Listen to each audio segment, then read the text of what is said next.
Hello everyone, and welcome back to the History of Africa podcast. In our last episode, a group of new arrivals came to Kilwa and fundamentally transformed the city's history.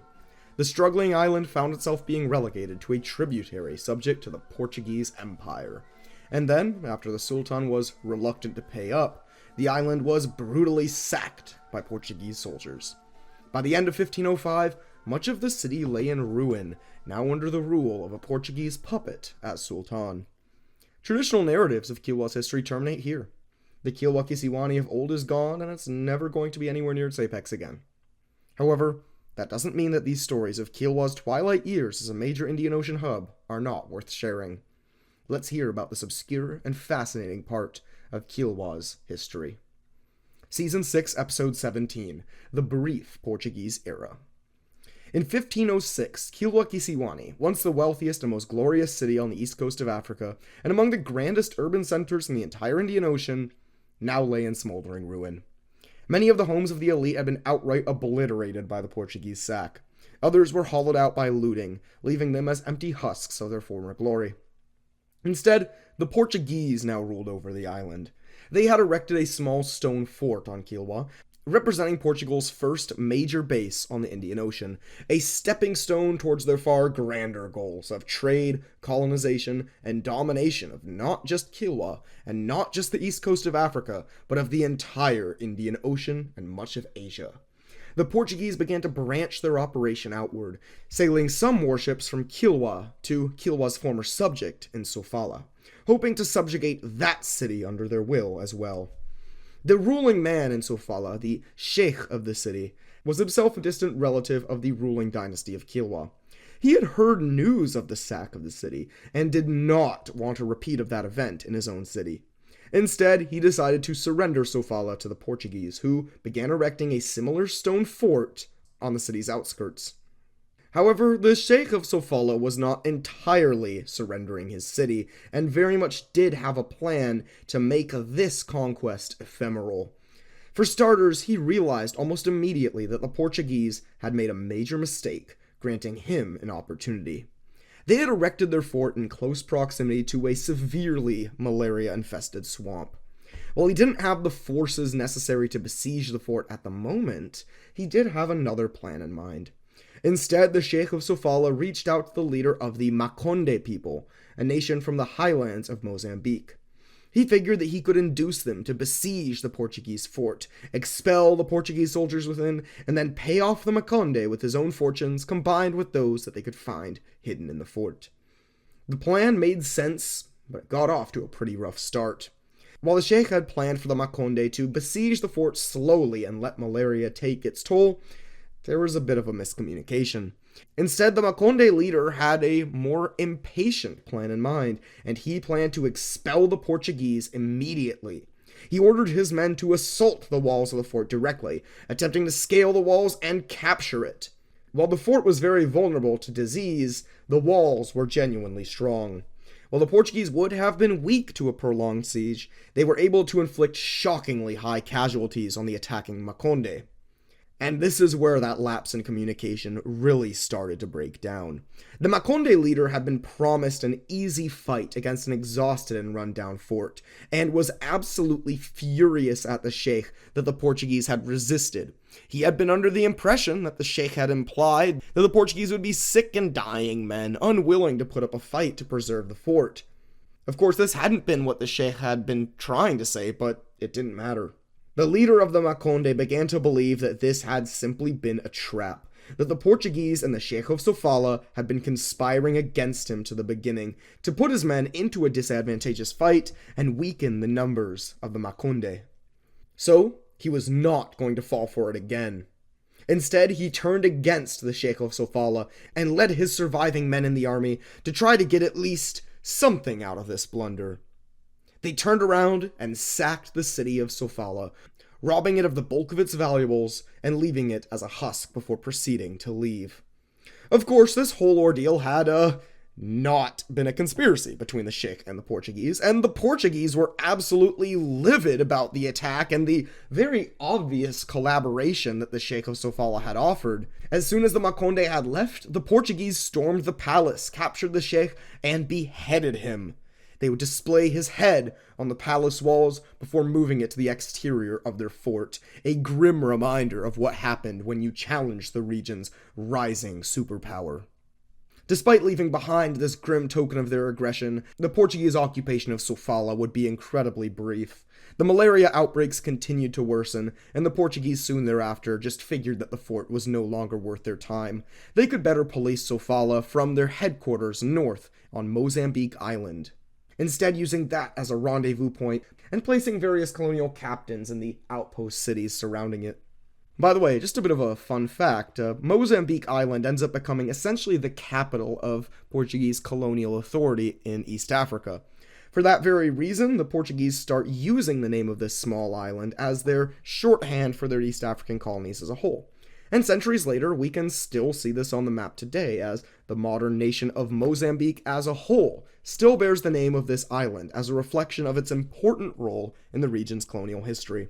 Not very relevant, but I just thought that'd be a cool fact to share. At the same time, Portugal was rapidly expanding their way across the Indian Ocean. Their power on the ocean reached its apex in 1509, when they also faced their greatest challenge. The Portuguese fleet faced off against a combined navy of the greatest maritime powers of the Indian Ocean, the combined navies of the Mamluk Sultan of Egypt, the Indian Kingdom of Kozhikode, and the Sultanate of Gujarat, as well as several other maritime coastal allies. They coalesced into maybe the single greatest naval fleet in the history of the Indian Ocean, featuring multiple large warships and hundreds of smaller galleys. And so imagine what a world-shattering event it was when they were shockingly crushed at the Battle of Diu off the west coast of India. With the greatest fleet that the region had ever seen lying in ruins and the Portuguese relatively unscathed, it showcased that, well, Portuguese expansion in the Indian Ocean was simply unstoppable. If this coalition of great naval powers could not even so much as inconvenience the Portuguese, then what hope even was there of their expansion being slowed, much less stopped? And yet, even as Portugal continued its ascent to become maybe the first true global power in history, a small and humble thorn in their side soon began to increasingly ache.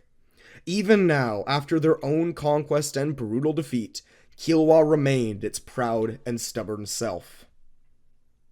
Almost immediately following their conquest of the island, the Portuguese were aware that it would be difficult to govern Kilwa Kisiwani without the support of a class of local collaborators. And so they appointed a former minister of the powerful Emir Ibrahim, a nobleman named Muhammad Rukn al-Din, as the new Sultan of Kilwa. Al-Din had been a figure who had been pushing for an alliance with and submission to Portugal since at least 1502, so the Portuguese were confident that he would be able to maintain stability on the island on their behalf and remain loyal to Portuguese interests. While he did remain aligned with Portugal, the prior goal would prove to be essentially an impossible task. As I'm sure you've probably come to notice through this series, Kilwa has never been the stablest of polities, even during the best of times, and under foreign rule, the city was experiencing a major fall in everything. Not only was the damage from the sack still largely unrepaired, but Kilwa's once powerful merchant class was growing increasingly resentful of the restrictions that their Portuguese overlords were placing on them. Portugal's plan as a global empire was to enrich itself and its own merchants by monopolizing trade out of Asia and the Indian Ocean, and therefore they heavily regulated the ability of their new colonial subjects to trade. They were only allowed to trade through Portuguese intermediaries, leaving the island unable to thrive as the middleman it had been for centuries. Not to mention that, of course, Emir Ibrahim was still out there. Remember, during the siege of 1505, Ibrahim had slipped out of the palace and was now living in exile on the mainland. Many of those on Kilwa itself resented the invasion, and still held close ties to Emir Ibrahim's government in exile. The Sultan, al-Din, had tried to boost his legitimacy with the population by claiming that he was not really a sultan at all. After all, that would be ridiculous. He was merely a nobleman with not a single royal tie in his family. And so he declared that he was just acting as a temporary regent, in place of the young son of that old Sultan al-Fudail, a teenager named by the Portuguese as Mikante. However, few on Kilwa ever took this idea at face value. This guy is just a regent for a more legitimate candidate. We've heard that one before. With all that in mind, in 1506, a nobleman secretly allied with Emir Ibrahim's overseas government in exile ambushed the Sultan and assassinated him. The Portuguese puppet was now gone, and the people of Kilwa began to rally behind elevating El Fudail's son Mikante to become the new Sultan. However, the Portuguese captain on the island had become extremely wary of this idea. Unlike Aldin, the Portuguese really had no reason to trust that this young ascending prince Mikante would act as their puppet at all. They were worried that he would simply try to stir a revolt against the Portuguese. Instead, the Portuguese captain deposed Mikante and declared that some random son of Aldin would actually be the next sultan, a decision which proved to be a dangerous mistake. See, this Portuguese captain apparently had not understood just how much Aldin's legitimacy had been teetering on his supposed status as regent.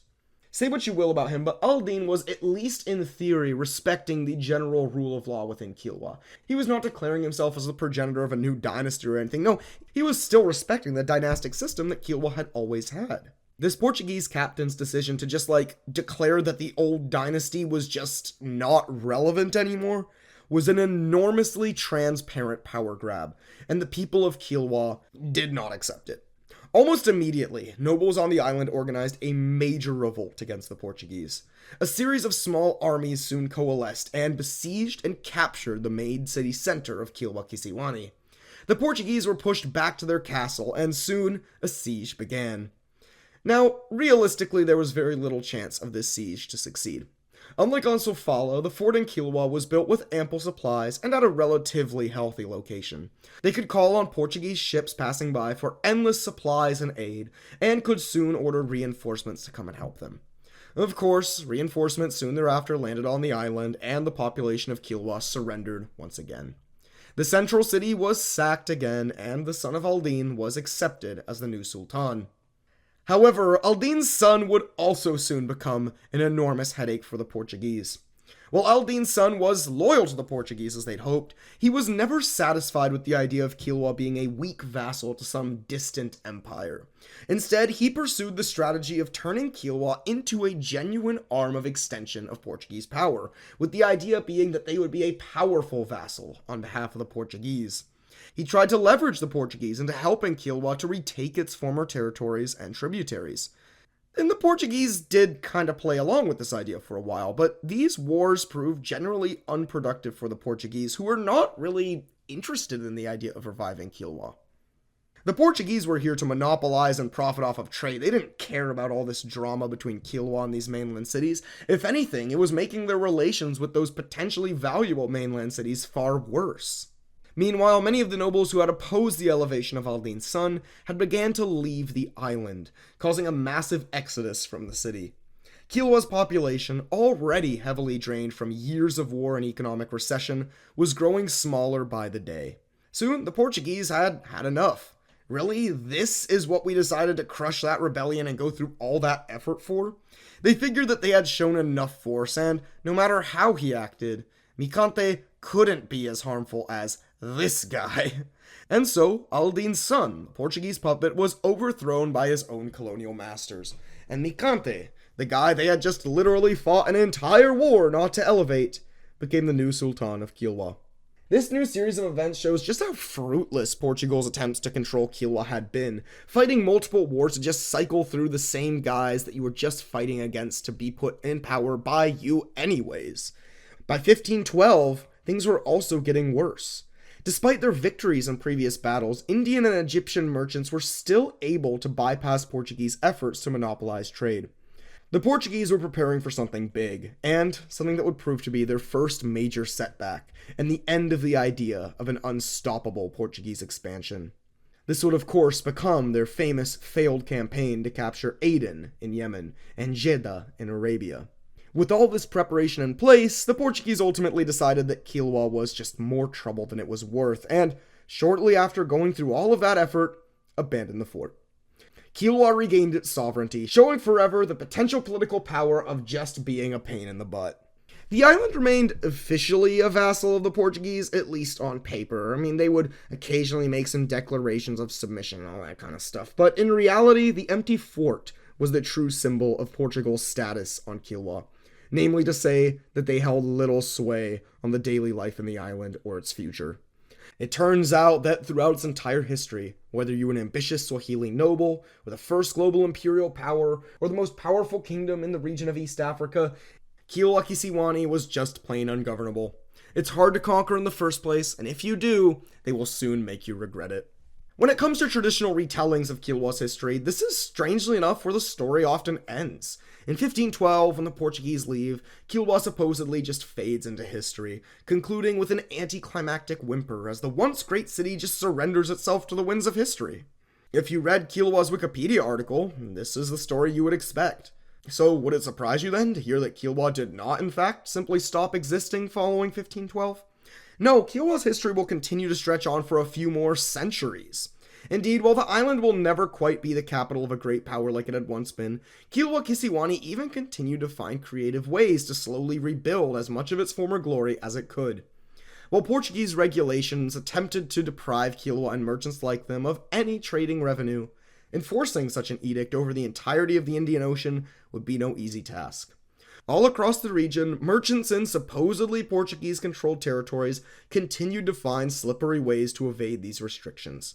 Kilwa would be no different, and set about finding a new way to profit from the long, struggling gold trade.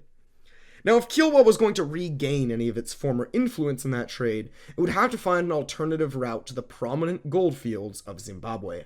The Portuguese still held tight control over Sofala, and would certainly not allow Kilwa's merchants to access that critical port. Instead, they turned to an alternative source. It was called Angoche, located on the northern coast of modern Mozambique, and it was a pretty small settlement. It had likely been established decades earlier by refugees from one of Kilwa's previous wars, who integrated into a community of mainland people living there. Angoche had started to become something of an alternative, viable trade route, one where Kilwa's merchants could sail through the night, dock, and purchase gold from overland caravans, all without the Portuguese having a single clue. Additionally, Kilwa started to reorient itself more heavily towards the interior of modern-day Tanzania, focusing on working through overland trade routes with the mainland to establish sources to access ivory and animal skins. These inland routes were almost impossible for Portugal to control.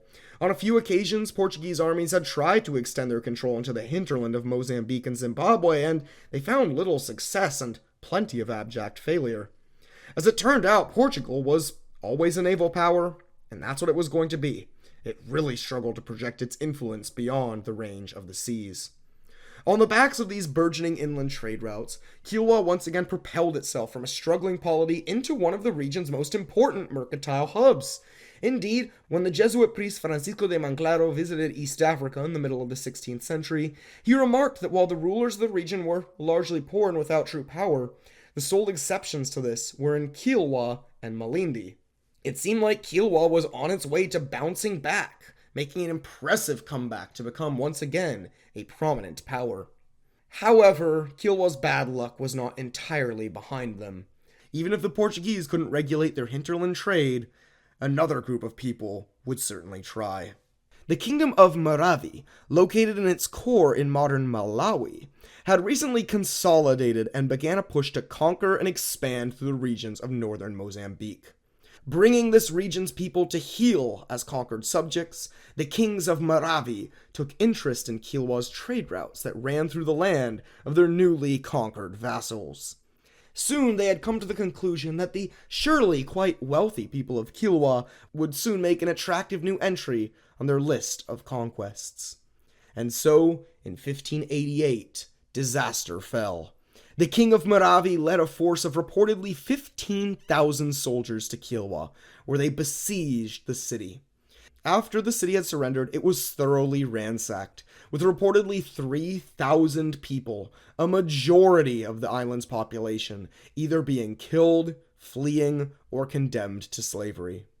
It was an irrecoverable disaster, and I think you could make a strong argument that 1588, and not 1505 or 1512, marks the true end of the Kilwa Sultanate. Soon after the Moravi sack of Kilwa, the Portuguese began to trickle back into the thoroughly devastated island, establishing a local captaincy over Kilwa once again. Over time, the Portuguese even began to gradually ally themselves with the Moravi, often aligning with Moravi's armies to crush the autonomy of local Swahili cities. Unlike these cities, the Moravi were never really a maritime power. They were an interior power. They in no way threatened Portugal's maritime monopoly, and therefore the Portuguese were eager to collaborate. And now with the assistance of the Moravi, the Portuguese found themselves once again in control of coastal East Africa. Or at least, that's how it seemed. While it seemed like Portugal's grip over the Indian Ocean, and Kilwa by extension, appears to have kept ever tightening, as it turns out, this position was less secure and certain than it seemed. Join us in our next episode, the final in our season, when one final group of foreign interlopers arrive. They will kick out the Portuguese and set up an entirely new status quo for the following centuries in East Africa. How will Kilwa respond to, cope with, and live under the rise of the Omani Empire? And with all that said, as you heard, yes, we're reaching the end of our 6th season. Yes, 6th! 6th! That's crazy to say out loud. We've been doing this for 6 seasons. More seasons of the History of Africa podcast than I have fingers on my hand. Of course, as is tradition, the cycle of geography must continue. North, east, west, south is the rule of the day as always, so next season will take us back to West Africa. But where in specific? Well, that's up to you. Yes, it's election season once again. If you want to play a part in shaping the destiny of this podcast, then head over to the podcast Patreon. That's patreon.com/historyofafrica, where we'll have a wide selection of choices available for where our West African seasons should focus.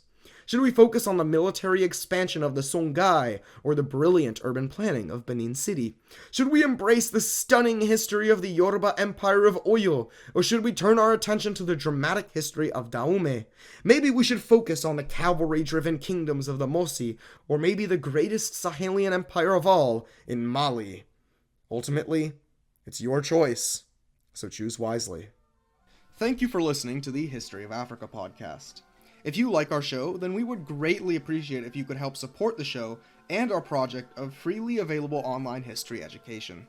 You can do this by supporting us at patreon.com/historyofafrica, providing us a rating or review on Spotify, Apple Podcasts, or iTunes, or by sharing the podcast with anyone who you think might enjoy learning about African history. This episode is brought to you by our supporters on Patreon, including Naomi Kanakia, Iofagbamie, Dimitri, Alexander Travis, Bibi Milliam, Conrad Schwenke, Pascal Nwakocha, Joe Maxwell, Nkechi Nwabodike, Kwajo Amankwa, Douglas Harder and Sherry Robinson, Craig Bolton, Samuel Badu, Ghassan Firjiani, Kitty, Mac T, Kelvin J. Norris, Ellen Fisher, Jessica, Tariq Beetleman, Yannick Bolnet, and Shixnay Brennan, among others. Thank you all for supporting the show. It really, really, really, really means a lot.